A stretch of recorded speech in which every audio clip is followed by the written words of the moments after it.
आमदार सुरेशना धस यांच्या वाढदिवसानिमित्त या ठिकाणी विविध कार्यक्रमाचं आयोजन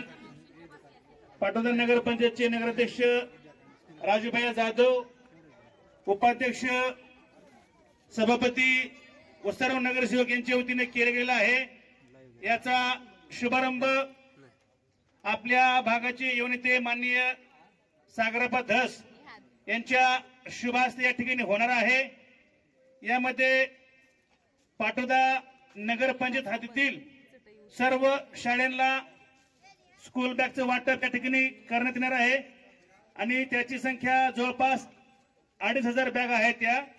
त्याचबरोबर पंतप्रधान घरकुल आवास योजनेचा शुभारंभ याचा सुद्धा या ठिकाणी शुभारंभ होणार आहे। त्याचबरोबर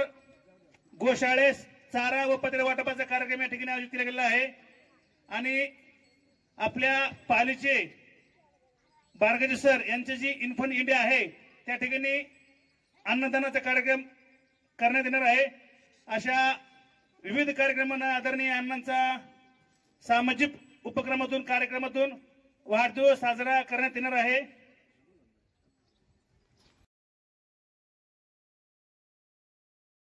वाढदिवसाच्या औचित्याने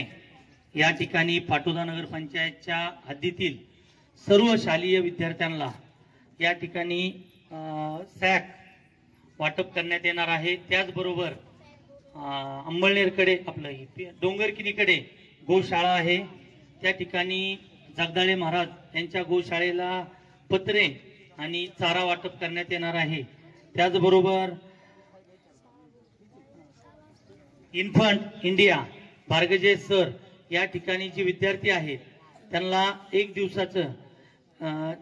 अन्नदान व एक ट्रिप करण्यात येणार आहे। त्याचबरोबर हा जी उपक्रम आहे लोकनेते सुरेश धस अण्णा यांनी काही दिवसापूर्वीच माझा वाढदिवस करत असताना सामाजिक उपक्रमाने वाढदिवस करावा अशी विनंती केली होती। त्याचं औचित्य साधून आमच्या पाटोदा नगरपंचायतने सर्व नगराध्यक्ष, उपनगराध्यक्ष, सभापती, गटनेते, सर्व पदाधिकारी, नगरसेवक, नगरसेविका यांच्या माध्यमातून हा सामाजिक उपक्रम या ठिकाणी राबवण्यात येत आहे। हे 4 शाळा सागरप्पांना मी विनंती करतो की या 4च शाळा आहेत की आपण दररोज 1-2 शाळेला त्या ठिकाणचे लोकप्रतिनिधी पदाधिकाऱ्यांना सोबत घेऊन आपण हे उपक्रम राबवण्यात येणार आहे। तसंच पाटोदा नगरपंचायतच्या वतीने अण्णांच्या वाढदिवसाच्या निमित्ताने पंतप्रधान घरकुल योजना आपले युवा नेते सागरप्पा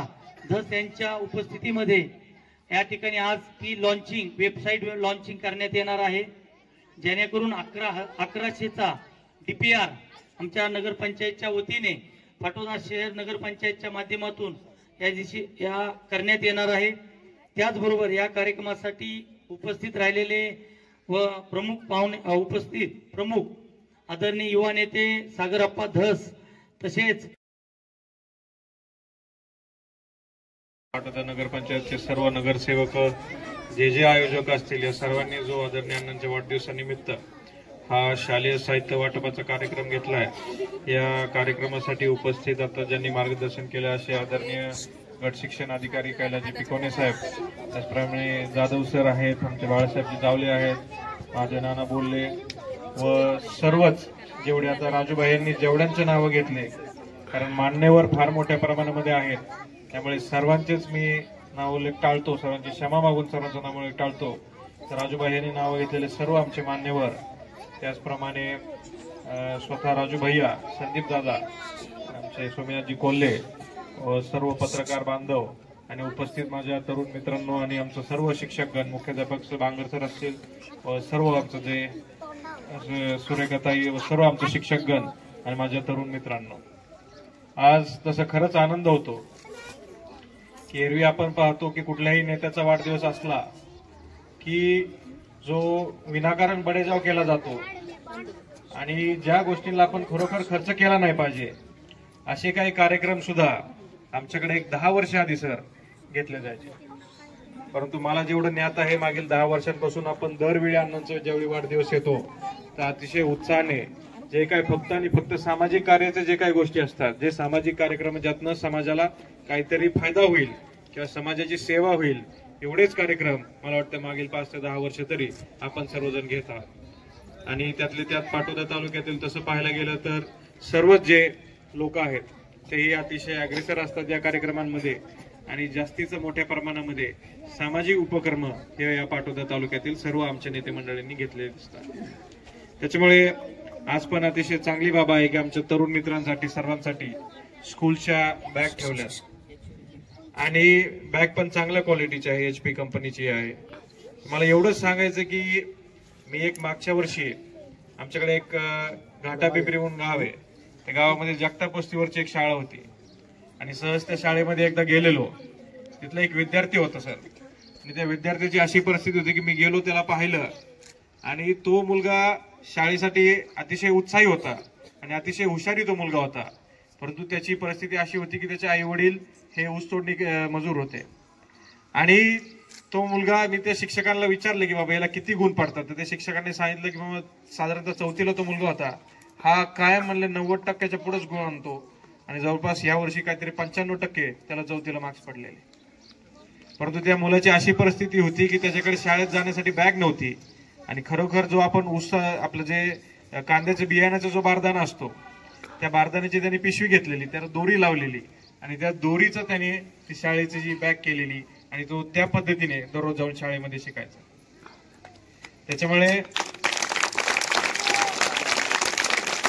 खरोखरच आमच्या जिल्हा परिषदच्या शाळेमध्ये जे शिकणारे आमचे खरोखर गोरगरिबाची मुलं त्या शाळेमध्ये जातात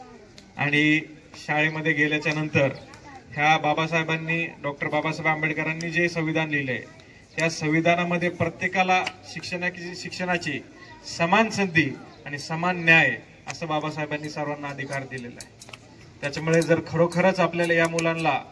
तसं जर पाहायला गेलं तर समान न्याय आणि सध्याच्या परिस्थितीनं समान संधी ही खरोखर सांगतो की सध्या तरी कुठं दिसत नाहीये. त्याच्यामुळे ही जर आपल्याला समानता कुठं आणायची असेल तर मला सर्वसामान्य लोकांना पण विनंती करायची की फक्त तुम्ही नेत्याचाच वाढदिवस ह्याच्यासाठी जर सामाजिक उपक्रम आपण करणार असोल तर त्याची ही जी उणीव आहे किंवा हे जे जिल्हा परिषद शाळेमध्ये जे साहित्य आणि कौशल्याची जी तफावत आहे ती काय भरून निघणार नाहीये. आपल्याला जे काही जो कोणी सर्वसामान्य माणूस असेल, प्रत्येक जण ज्यावेळी स्वतःचा वाढदिवस करतो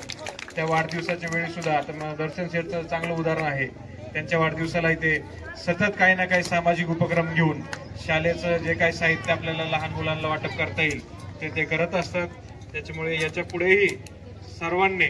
जितकं होईल, जेवढं शक्य होईल तेवढं या लहान मुलांसाठी, या जिल्हा परिषद शाळेच्या मुलांसाठी तुम्ही सर्वांनी सहकार्य करावं, कारण उद्याचं येणारे हे आपलं भविष्य आहे आणि या भारत देशामध्ये सर्वात जास्त तरुणांची